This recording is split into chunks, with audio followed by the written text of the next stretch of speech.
Welcome to Chillin' 101. We hope this video helps. You begin by checking Essentials. Make sure your device OS is current and you have at least 500 MB free. Next, force close the Metal app and restart your device to clear transient issues. Once done, go to Settings, find Metal, and clear the app cache. This removes corrupt temp files that often block startup. If the app still stalls, do not reinstall yet. Move on to targeted fixes so you preserve any local clips or settings. You should now reinstall Metal. Uninstall it to remove broken binaries, then install the latest build from the official store. After installation, open permissions and explicitly grant storage, microphone, and overlay rights. Missing permissions can stop initialization. Make sure any in-app updates are applied, and check release notes for known compatibility issues with your OS version.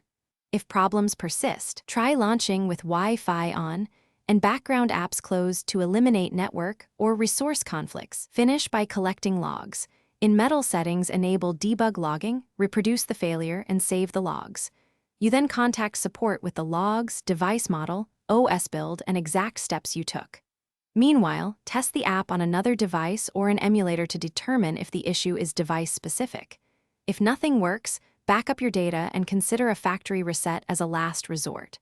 Troubleshooting tip: if reinstall plus logs don't help, try a different network and a fresh user account before resetting. Thanks for watching. Consider subscribing if we helped you.